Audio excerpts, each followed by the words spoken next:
Hi, I'm Doug McKinlay and you're watching Adorama TV. Now, one of the things I miss about film days was shooting black and white infrared pictures. Now, the film is still available, but since I've gone digital, I've gotten a bit lazy.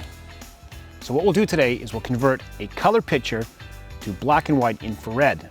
We'll do this in Lightroom and then tweaked in Nik Software's Color Efex Pro 4. So let's get at it.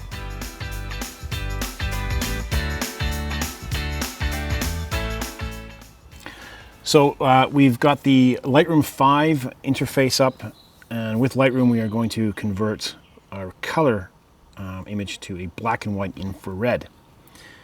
Now, as I said before, it's a fairly simple process, and with an image that's got a lot of foliage in it, you're going to get a better result. So keep that in mind when you're picking your pictures. So the first thing we're going to do is we're going to click on the Basic tab on the right hand side where the toolbar is. Now, with our temperature here, if we take the temperature slider and drag it to our right, we're going to get a warmer picture, but we don't want that for infrared. So we're going to drag it to 100, minus 100 to the left. And you can see the change is already happening. It's become this sort of bluey, kind of awful looking picture. Now, with the tint, we have to be a little more precise with that, so we're going to drag that to the left as well, and we're going to hit around 70-ish, 71-ish, 72-ish.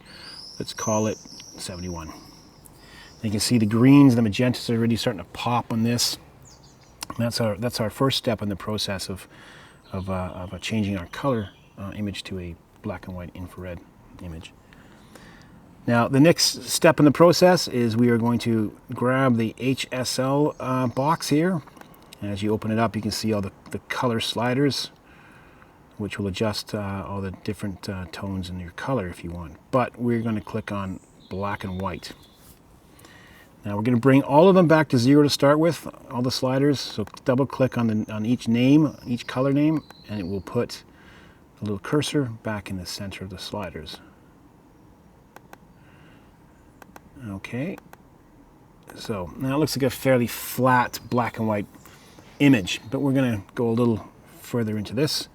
So we are going to take the green and the yellow slider, and we're going to bump that right up to 100, both of these guys. Drag it to the right. You see our cat is starting to ghost out in the middle here. And from there, what we're going to do is grab the blue slider and drag that off to the left a little bit. You can start to see now it's starting to look a real color, sorry, a real black and white infrared image. You can already see the cat now. Now that's basically it in a nutshell. If you want to change anything, what you might want to do is add a little bit of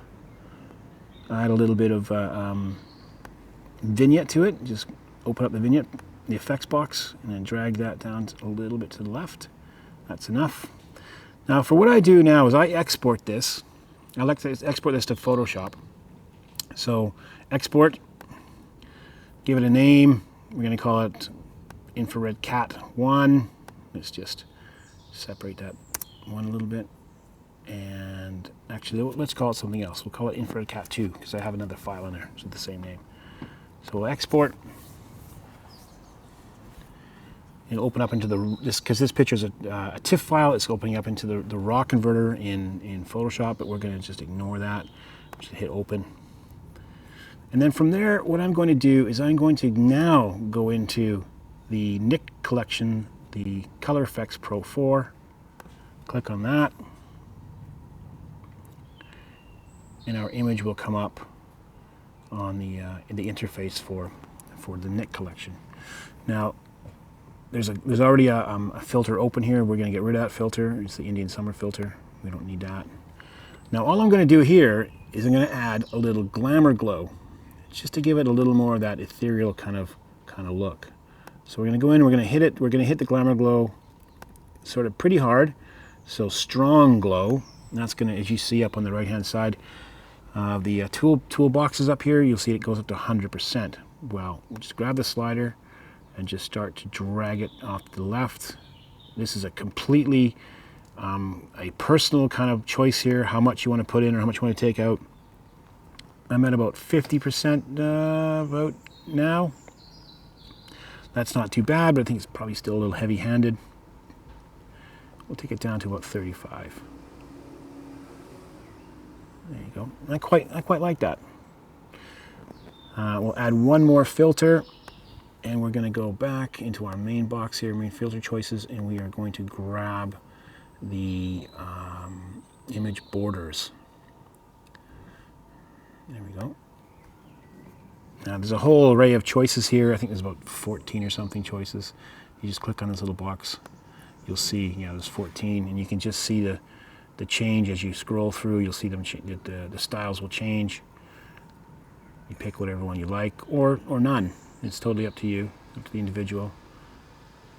I kind of like the messy one, so we're going to pick that.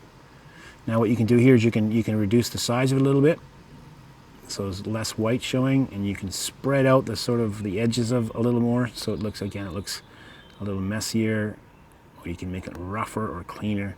Let's go really rough. That looks pretty good. And then once you've done all that, then it's just a matter of clicking OK, and the picture will work its way through the software and back into Photoshop on your desktop. As I said before in one of the other videos, we're using a smaller file size here simply because larger files take a lot longer to work through the computer, and we'd be here forever. Almost done. And there you have it, one black and white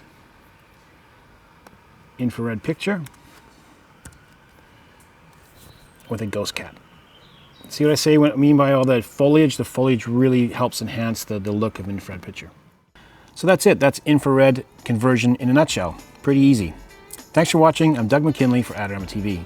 Now don't forget, you can subscribe to Adorama TV for more great videos.